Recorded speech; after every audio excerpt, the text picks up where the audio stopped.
یا ایھا الانسان، اے انسان، انک راجع الی ربک قدحا فملاقیہ۔ یہ بہت اہم نفسیاتی حقیقت ہے، یہ آگے چل کر سورہ بلد میں بھی آئے گی کہ ہر انسان کو مشقت میں پیدا کیا گیا ہے۔ ہر انسان کے لیے دنیا جو ہے دارالمحن ہے، اگرچہ مشقتوں کی نوعیت جو ہے اس میں فرق ہے۔ کسی کی جسمانی مشقت زیادہ ہے، وہ کسی چلائی ہے، اس نے اینٹیں ڈھوئی ہیں، ہل چلایا ہے، پھر وہ رات کو ایسا سوتا ہے کہ اس کو صبح کی خبر دیتا ہے، اسے اس وقت بے چینی کوئی نہیں ہوتی۔ کسی کی ذہنی ہے، مل کا مالک ہے، بیٹھا ہوا ہے، پرابلم ہے، وہ رات کو بھی پیچھا نہیں چھوڑتے وہ پرابلمز۔ پھر اسے ہپنوٹکس چاہیے، اسے کوئی اور سیڈیٹس چاہیے، کسی طرح کی چیزیں، اینٹی ڈپریسنٹس چاہیے۔ ساری جو آج دنیا میں سب سے بڑی مارکیٹ جو ہے میڈیسنز میں، وہ ان دوائیوں کی ہو چکی ہے امریکہ میں۔ جو سب سے مہنگی دوائیاں وہ یہ ہیں امراض ذہنی کی۔ کن کو ہوتے ہیں یہ؟ عام طور پر جن لوگوں کے ہاں ایفلوئنس ہے۔ تو معلوم ہے کہ ہر ایک کے لیے کوفت ہے۔ پھر یہ کہ کسی کو کوئی غم ہے، کسی کو کوئی غم ہے۔ عام آدمی یہ سمجھتا میں پیدل چل رہا ہوں، اس کے پاس سائیکل ہے، یہ بڑا اچھا ہے، بہت عمدہ ہے۔ اس سائیکل والے سے پوچھئے، اسے نظر آتا ہے کار پہ جاتا ہوا، اس کو اس کی جلن ہو رہی ہے۔ کار والا جو ہے وہ دیکھتا ہے کہ مجھ سے بہت زیادہ نئے ماڈل کی کار پہ گیا ہے، کہ نئی کار پر ڈاٹا ہوا، اسے اس کی کوفت ہو رہی۔ تو کوفت اور یہاں پہ رنج اور محن، جس کو کہا ہے کہ قید حیات و بند غم اصل میں دونوں ایک ہیں، موت سے پہلے آدمی غم سے نجات پائے کیوں؟ اور معاملہ یہ ہے کہ موت پر بھی جب نجات نہ ملی، اب تو گھبرا کے یہ کہتے ہیں کہ مر جائیں گے، اور مر کے بھی چین نہ پایا تو کدھر جائیں گے؟ وہ جو اب جو گھبرا کے یہ کہتے ہیں، وہ تو بات آئے گی آپ کو سورہ بلد میں۔ قید حیات و بند غم اصل میں دونوں ایک ہیں، موت سے پہلے آدمی غم سے نجات پائے کیوں؟ یہ سورہ بلد میں ہے۔ لیکن دوسرا مرحلہ جو ہے کہ اب تو گھبرا کے یہ کہتے ہیں کہ مر جائیں گے، مر کے بھی چین نہ پایا تو کدھر جائیں گے، وہ یہاں ہے۔ یا ایھا الانسان، اے انسان، انک کادح الی ربک قدحا، تیرا مقدر یہی ہے، تکلیفیں جھیلتا ہوا، بوجھ برداشت کرتا ہوا، کوفت برداشت کرتا ہوا، تجھے ایک پر دوسری، دوسری پر تیسری کوفت اور تکلیف، اور پھر جا کر اپنے رب کے سامنے کھڑے ہونا ہے۔ ملاقی، اب جو بار برداری کے حیوان ہیں، بیل ہے جتا ہوا ہے، اب جتائے رکھیے، اسے رہٹ میں لگا لیا آپ نے اس کو کسی اپنے ہل میں جوت لیا، اس کے بعد اس سے حساب کتاب تو کوئی نہیں۔ حضرت ابوبکر کہا کرتے تھے عجیب کیف کے عالم میں، کاش کہ میں ایک چڑیا ہوتا جو درختوں پر چہچہا رہی ہے، اس سے کوئی محاسبہ نہیں۔ کاش کہ میں گھاس کا ایک تنکا ہوتا جو جلا دی جاتی ہے، ختم ہو جاتی ہے، اس سے محاسبہ کوئی نہیں، پوچھ گچھ کوئی نہیں۔ یہاں ہے محاسبہ۔ یا ایھا الانسان انک کادح، مشقتیں بھی جھیلو، صدمے بھی جھیلو، بوجھ بھی اٹھاؤ، اینٹیں بھی ڈھو، اور جو بھی کرنا ہے، قلم کی گھس گھس کرو، بیٹھو، جاؤ 3 جگہ 4 جگہ بطب کرو، اور مریضوں کی خدمتیں کرو، اور پھر یہ کہ سب کچھ کر کے پھر ایک دن کھڑے بھی ہو جانا ہے۔ اب جاؤ ذرا حساب کتاب۔ لن تزول قدم ابن آدم حتی یسأل عن 5، ابن آدم کے قدم ہل نہیں سکیں گے جب تک کہ 5 چیزوں کا حساب نہ لے لیا جائے۔ عن عمرہ فیما افناہ، حساب دو عمر کا، 80 برس کی عمر دی تمہیں، کہاں فنا کی؟ خاص طور پر وان شباب ہی فیما ابلاہ، شباب، جوانی، قوتوں کا، امنگوں کا دور، وہ کہاں گلائی تھی جوانی؟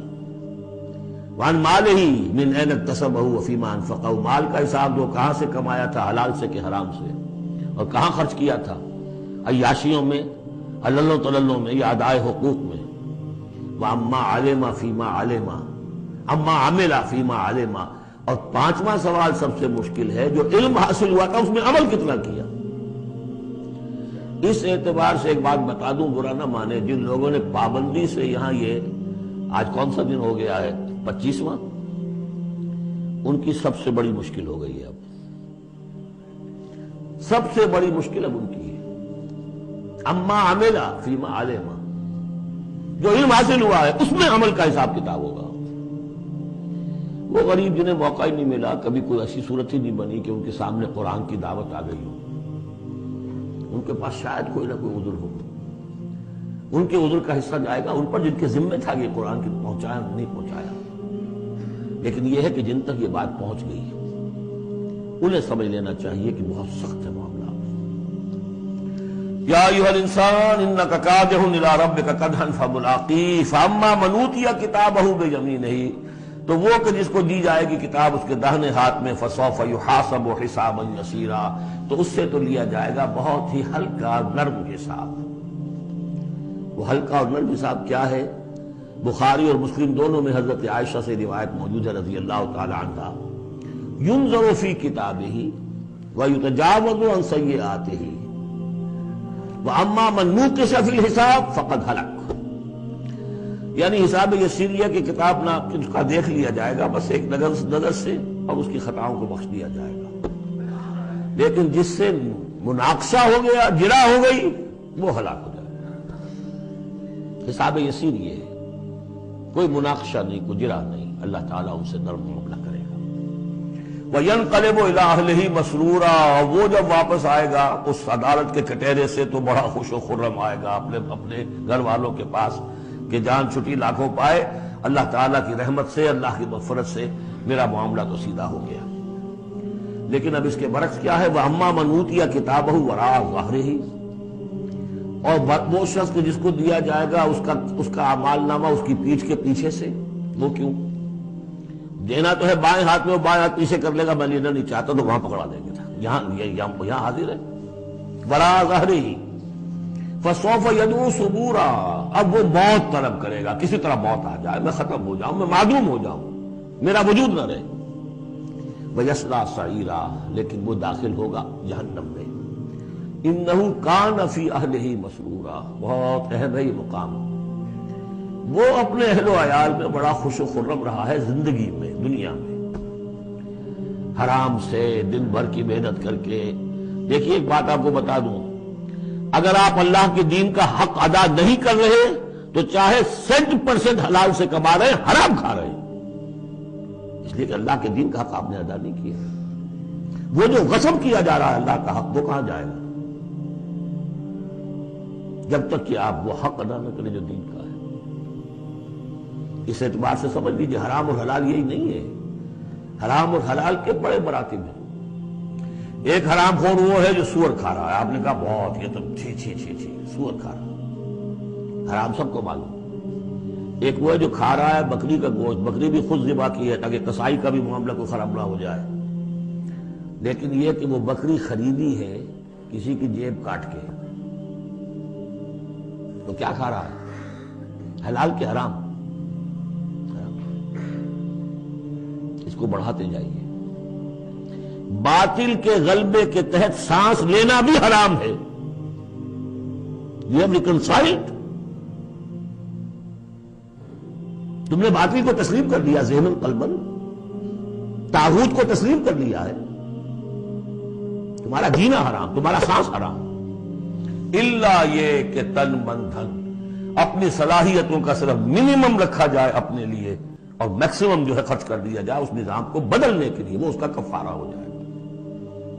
ورنہ یہ کہ وہ آپ ناپ تول کر کے تو حلال کھا رہے ہیں، لیکن جس نظام باطل کی آپ چاکری کر رہے ہیں، جس کی ملازمت کر رہے ہیں، جسے سپورٹ کر رہے ہیں، بڑی تنخواہ ملی ہے، ورلڈ بینک کی کسی برانچ میں جو ہے مینیجر لگ گئے ہیں، کس نظام کو آپ چلا رہے ہیں؟ بہرحال وہ بات لمبی ہو جائے گی. لیکن وہ دنیا میں خوش و خرم تھا، اچھا کھلا رہا تھا، دودھ ملائی ربڑی اپنے بچوں کو، ہر وقت آ رہا ہے تو نئی چیزیں لے کر آ رہا ہے، ولایت سے آ رہا ہے تو ایک ایک بچے کو بلا کر تمہارے لیے یہ لایا ہوں، تمہارے لیے یہ لایا ہوں. وہ دنیا میں وہ خوشیاں لے آیا، اب یہاں کچھ نہیں ہے. وہ اللہ کا بندہ جو دنیا میں ڈرتا رہا، انا کنا فی عہدنا مشفقون، ہم تو ڈرتے تھے کیا ہوگا اللہ کے حضور میں روز کھڑا ہونا ہوگا. ان کے لیے یہاں آیا ینقلب الی اہلہ مسرورا، اب وہ لوٹے گا اللہ کی عدالت کی کٹہری سے اپنے گھر والوں کی طرف تو خوش و خرم ہوگا. اور یہ جو ہے یہ دنیا میں خوش و خرم رہا تھا اپنے اہل و عیال میں. انہ کان فی اہلہ مسرورا انہ ظن ان لن یحور، اس کو گمان یہ ہو گیا تھا کہ لوٹ کر آنا نہیں ہے، ہمارے پاس آنا نہیں. بلا، کیوں نہیں؟ ان ربہ کان بہ بصیرا، یقیناً اس کا رب تو اسے دیکھ رہا تھا، ہر آن دیکھ رہا تھا، اس کی نگاہ میں تھا.